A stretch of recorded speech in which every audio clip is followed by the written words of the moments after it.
everybody, tell everybody your name. Hi, I'm Sarah Irwin, artist. Thank you for coming, Ivan. Oh, you're welcome. People like to know what others do. So why do you paint? Why do I paint? Yeah. I paint because it's a compulsion now. To be honest, I don't feel normal if I haven't painted or made something. Sometimes it's a sculpture or a carving, but usually it's a painting. How often do you paint? Every day. Yeah? Every single day. Even if it's only for 20 minutes, it still counts because you need to add a lot of brush strokes to finish a painting, and it doesn't always work. There's a lot of failure. So That's a failure. I thought every artist was, Failure is the most important thing, though, really, because that's what pushes your imagination. So it enables you eventually to not be afraid, to keep going, and not to quit. That is essential. It's so easy to quit, and nobody cares if you're an artist or not. And they don't until you have made your art. And then you can say, look what I made. This is a dandy. Thank you. Is that an apple? This is an apple. Yeah. And this is a crow. You love doing crows. I like birds in general. And trees? Yes, a lot of trees. Right now, I'm working on a series of animal paintings. This is part of the series. Here's another one. Whoa. Oh, Hootie the owl. This is an owl. I don't copy a picture usually. I refer to pictures or books. I think it's more fun to just have a go at it. I know. And you can always make adjustments later or paint over or throw away. You don't have to show anything. You mean you've had paintings that didn't work? All the time. All the time. How long have you been painting? I've been painting for 25 years. Ooh. Since When I did you was start? about 14 or 16. Now you're telling your age. I suppose. Age doesn't matter. That's a myth. It's what you do that matters. It's what you do with your time. I love this frog. This is a fun one I wanted to show you because it doesn't make any sense that a frog would have eyelashes until you hear the title, and the title is Mostly Guaranteed Waterproof Glue, which doesn't make any sense until you realize that indeed a frog doesn't have eyelashes. So that's what I'm working on, using animals to produce a dash of humor, but also to be sort of thought-provoking in ways, and people relate to animals way more intently than we think we do. We're attached to our dogs and our cats and our horses and la la la la la. Any animal is relatable, I think, to people. Yeah, so here's some more. Oh, these are gorgeous. Everybody loves a fox. We don't know why we like foxes. Doesn't matter. Animals are wonderful. Another one. I wonder what's going on in this painting. It's a bit loaded. Oh, there's an owl. Yes. First you see the rabbit, but then you have to question the relationship between an owl and a rabbit in the grand scheme of things. And that's all I'm going to say about that. Dinner. That's none of my business. And here's a fun one. I'm going to call this one Hi Robin. Hi, like H-I or... Yeah, like Hi Robin. I have a friend named Robin. He looks, He needs to get out more. that beak, what does he remind me of? This is what happens when you don't follow a picture. Well, that's good. You just paint. It has so much more humor. Oh, I love it. Yeah, so this is a really good one over here, Ivan. All right, where? Right here. This is what started it all. Oh. This painting. Oh, okay. It was so big I couldn't see it. If you can believe it. Oh, now there's the rabbit, the owl, the fox. Oh, poor rabbit. Wow. There's a lot of stuff in there. Well, what happened was it started with the fox and the hound. Of course. And then I thought it would be fun to share an unfinished painting on Facebook, which is a mistake. Or Why not. was it a mistake? Or not, because I got 75 responses about what else I should put in the painting. Oh my dear. I had asked, like, how many animals do you see? And people saw, like, these giant lists of animals that weren't really there, but could have been there. So I just made a list, and I kept adding animals. Yes. And I wasn't able to squeeze them all in, obviously. That's how it ended. So I think it's there's done? 23 if you look closely, yeah. Is it for sale? It's already sold. Yeah. So, which is fine because I'm going Why to is make a it postcard. here? Because it's still wet. Oh. Yeah. When did you finish it? 2 days ago. Yeah. So that's exciting. Look for the postcard. I'll keep you posted. Okay. Here's another one. So, where did you sell it? Are you... Just somebody who collects animals asked me if I had an animal painting available, and I just so happened so that I did. I just wanted to show everybody what I call an underpainting. Okay.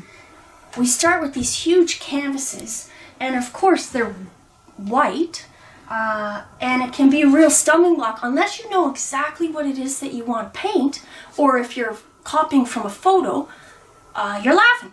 However, if you're just stuck with this blank canvas, there needs to be an entry point. So I call these underpaintings. All right. They're painted really quickly with acrylic paint because it dries. Yes. And you can wipe it away or add to it.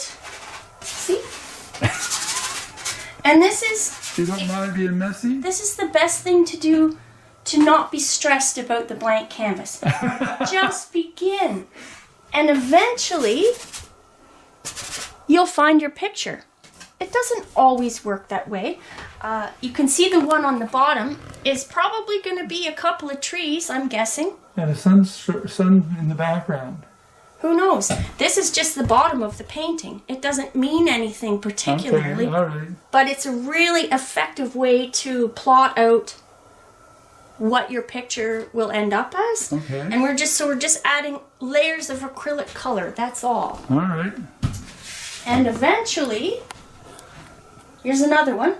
Eventually, you go, oh, I see a tree.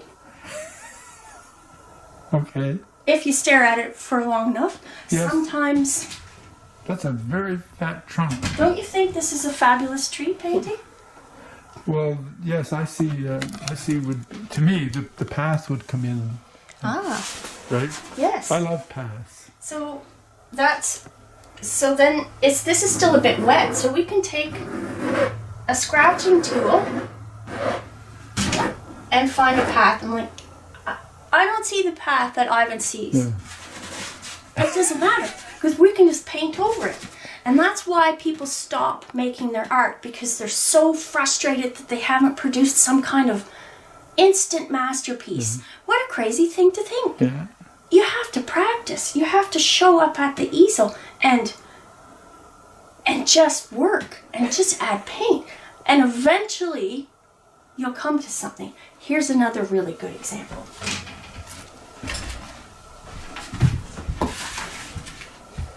You have enough pieces on the go.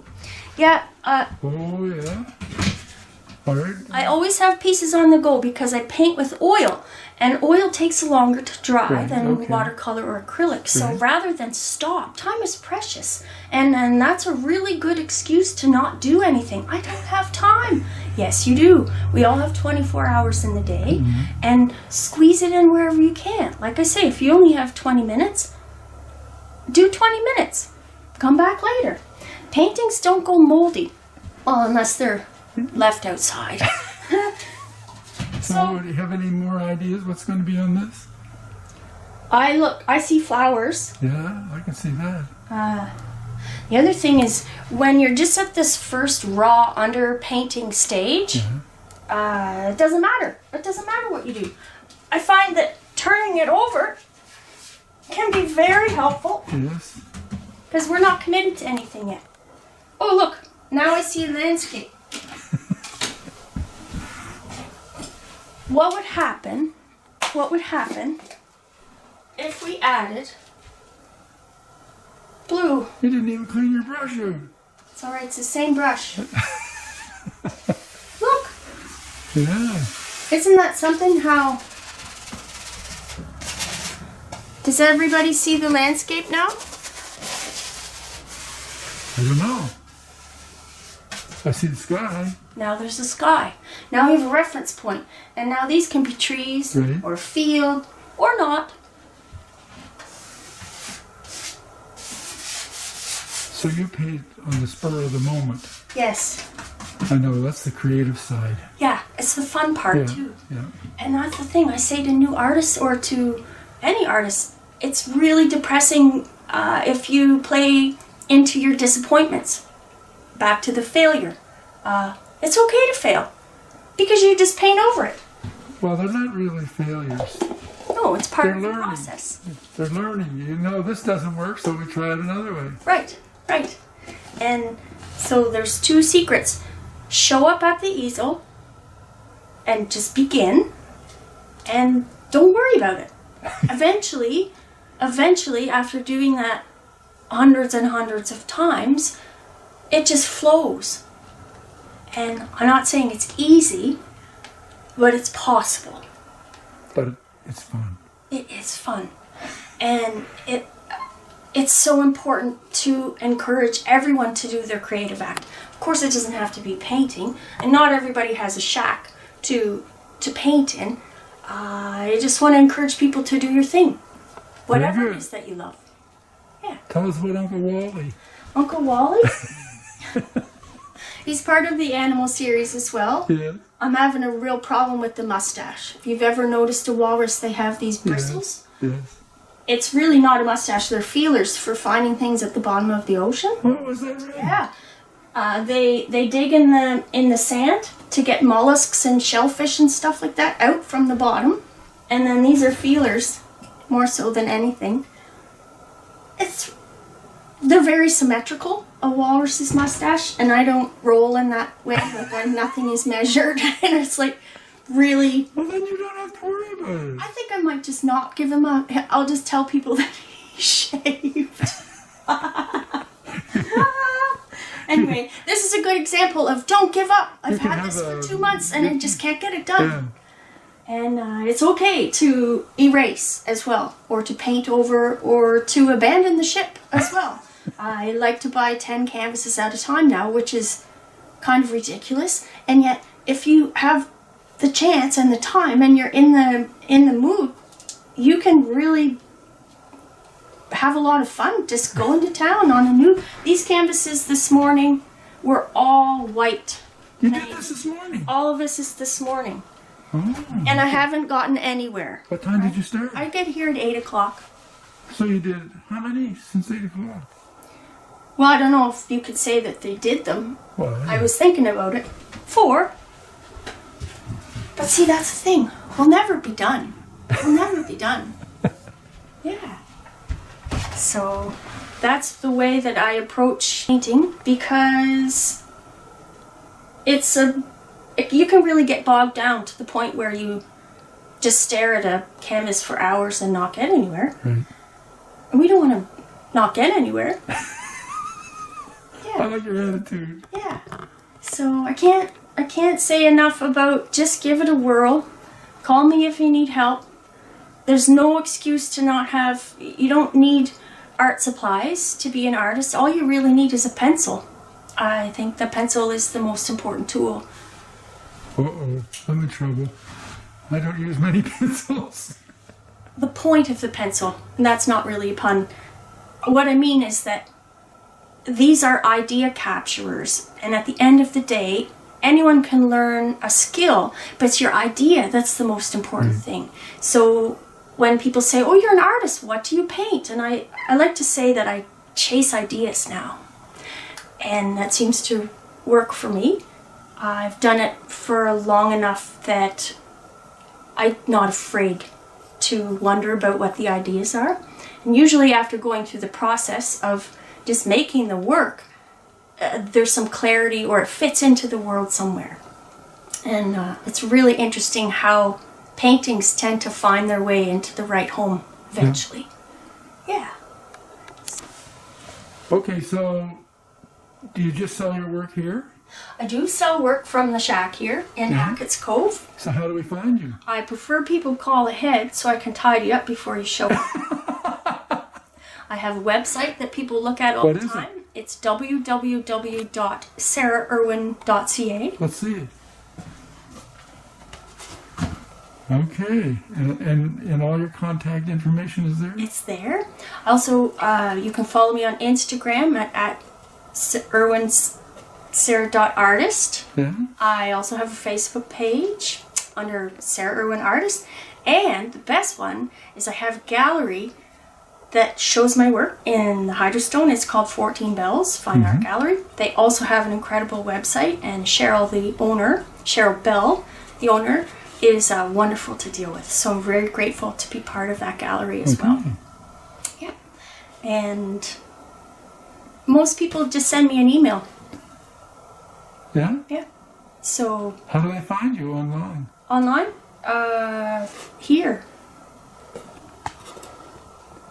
So you do have people come here? Mm-hmm. Yep. But it's kind of awkward if somebody just shows up because usually it's pretty messy in here. Yeah, but that's what they like. I know.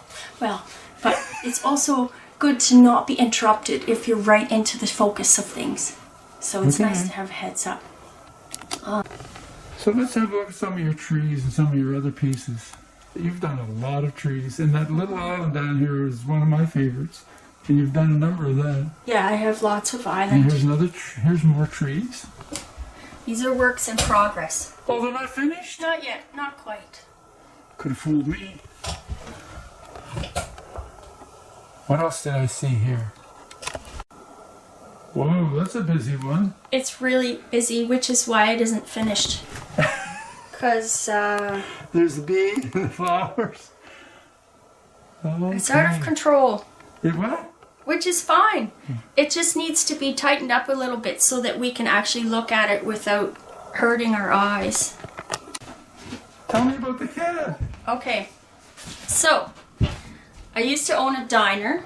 Yeah, the finer diner. And I spent time flipping eggs quite often, which I ended up getting pretty good at. But prior to that, man, it was frustrating to make a breakfast, and just before you would serve it, the over easy egg would explode. The what? You know what an over easy egg is? When you just fry it lightly on one side, and it's not a sunny side up, but you have to flip it over and then get it on the plate without it exploding. Well, timing is everything with an over easy I egg. wouldn't know. So what happens is the rest of the breakfast is sitting there getting cold, and you can't have an exploded egg for service. So I developed a syndrome called egg rage, which I am fully recovered from already, but it was an adventure. So are you keeping this for yourself, or is it for sale? I guess it's for sale. I don't care either way. Sometimes it doesn't matter if people buy things. It's always nice to earn money. That can't be the first goal for when you're making things, because then it's not as pure. It's not as raw. It's not as authentic. And it's not as much you. So you have another shack next door. What's that? Oh, I'm not going to tell you till next time. You'll just have to come back. Oh, does it have anything to do with art? Absolutely. Oh. There's 2 dimensions and there's 3 dimensions.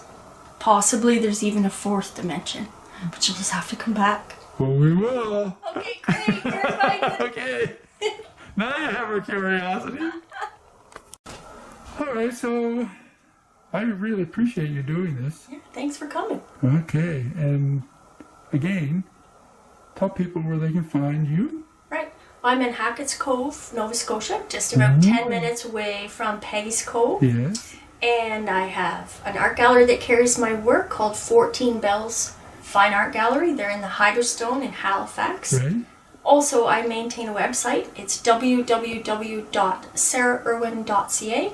And I look forward to hearing from you via phone or email if you have a creative project that you need help with, or hashing out, or if you need a quick lesson, let me know. You teach? Sometimes. Oh, great. Well, Thank you very much. Thank you, Ivan. Have a good day. Yes. Bye-bye.